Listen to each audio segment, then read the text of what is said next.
Break news చూస్తున్న Anakapalli TDP MP Avanthi Srinivas వైసీపీలోకి చేరే అవకాశం ఉంది.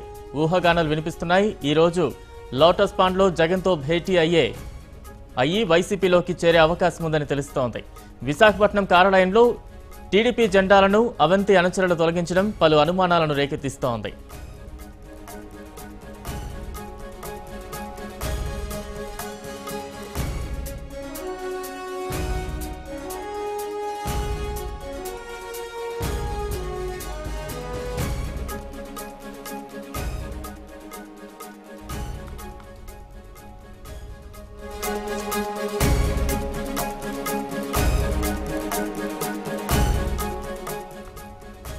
అనకాపల్లి టీడీపీ ఎంపీ అవంతి శ్రీనివాస్ వైసీపీలోకి చేరే అవకాశం ఉందని ఊహాగానాలు వినిపిస్తున్నాయి. ఈ రోజు లోటస్ పాండ్లో జగన్తో భేటీ వైసీపీలోకి చేరే అవకాశం ఉందని తెలుస్తోంది.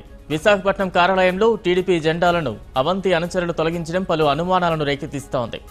మరిన్ని అప్డేట్స్ మా ప్రతినిధి శశాంక్ మోహన్ అందిస్తారు. శశాంక్ మోహన్, అంటే అనకాపల్లి టీడీపీ ఎంపీ అవంతి వైసీపీలో చేరబోతున్నట్టుగా కూడా వార్తలు వస్తున్నాయి. ఆయనతో పాటు మరో సిట్టింగ్ ఎమ్మెల్యే కూడా వెళ్లబోతున్నట్టుగా కూడా వార్తలు వస్తున్నాయి. దీంట్లో వాస్తవం ఎంత ఉంది? బలరాం, ఇవన్నీ కూడా వలస పక్షులు అని అంటూ ఉంటారు. అలాగా ప్రతి ఎలక్షన్లకి ముందు ఏ పార్టీ గెలుస్తుందో చూసుకుని అందులోకి జంప్ చేయటం, లేదంటే తమకు కావలసిన సీటు కోసం బేరసారాలు ఆడించడం అన్నది ఒక బ్యాచ్ కి అలవాటుగా మారింది. అందులో 2009లో భీమిలి నుంచి ఎమ్మెల్యేగా అవంతి శ్రీనివాస్ విజయం సాధించారు ప్రజారాజ్యంలో. ఆ తర్వాత కాంగ్రెస్ లో కలిసిపోయినప్పుడు ప్రజారాజ్యం పార్టీ ఈయన కూడా కాంగ్రెస్ లోకి వెళ్లారు. అక్కడ నుంచి కాంగ్రెస్ రాష్ట్ర విభజన చేయటం, జీరోగా మారటంతో కాంగ్రెస్ లోంచి గంటా అనుచరుడుగా ఈయన తెలుగుదేశం పార్టీలోకి ప్రవేశించారు. ఆయనకు అప్పట్లో అనకాపల్లి ఎంపీ ఇచ్చారు. ఆయన ఎమ్మెల్యేగా పోటీ చేయాలనుకున్నా కూడా ఆయనకి మంత్రి పదవి మీద ఎప్పటి నుంచో ఆశ ఉంది. అయితే గంటా మంత్రిగా ఉన్నన్నాళ్ళు తనకు విశాఖ జిల్లాలో అవకాశం ఉండదు, ఇద్దరం ఒకే సామాజిక వర్గం వాళ్ళం గనక అన్న సమస్య ఆయనకు రావడంతో కొంతకాలం క్రితం గంటాతో దూరంగా ఉండటం కూడా ప్రారంభించారు. గత సంవత్సరమే ఈయన వైకాపాలో చేరతారు అనుకున్నారు, కానీ అప్పటికి వైకాపా బలంగా లేదు, మళ్ళీ టీడీపీయే గెలుస్తుంది అన్న సమాచారం ఉండటంతో ఆగారు. అయితే ఇప్పుడు ఒక మైండ్ గేమ్ నడుస్తోంది అన్నది కూడా ప్రధానంగా వినిపిస్తోంది. ఎందుకంటే ప్రస్తుతం గంటా శ్రీనివాసరావు మంత్రి భీమిలికి ప్రాతినిధ్యం వహిస్తున్నారు. ఆయనకు భీమిలిలో పోటీ చేయటం ఇష్టం లేదు, ఆయన మళ్ళీ షిఫ్ట్ అవ్వాలనుకుంటున్నారు అన్నది ప్రధానంగా వినిపిస్తున్న మాట. ఎందుకంటే గంటా శ్రీనివాసరావు ఒక్కసారి పోటీ చేసిన చోట మరోసారి పోటీ చేయటం ఆయనకి అలవాట్లేదు. చోడవరంలో మొదట పోటీ చేశారు, ఆ తర్వాత గెలిచారు.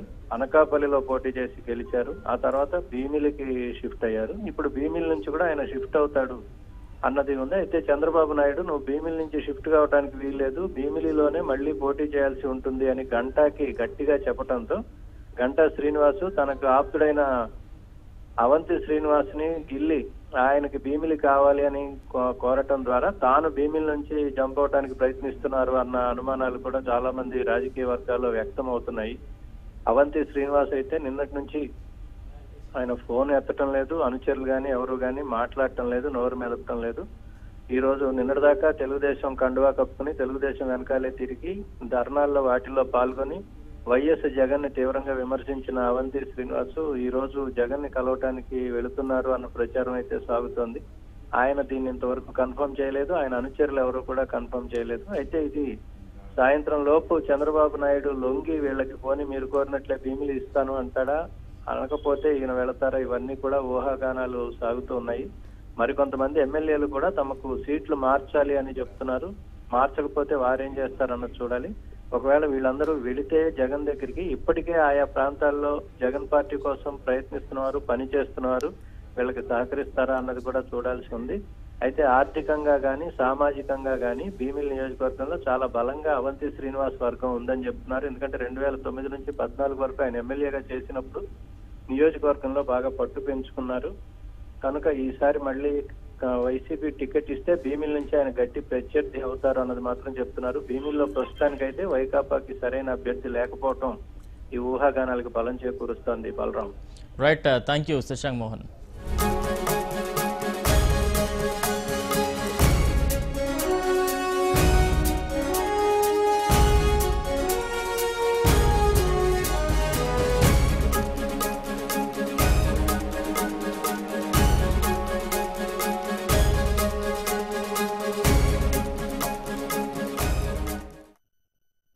మరి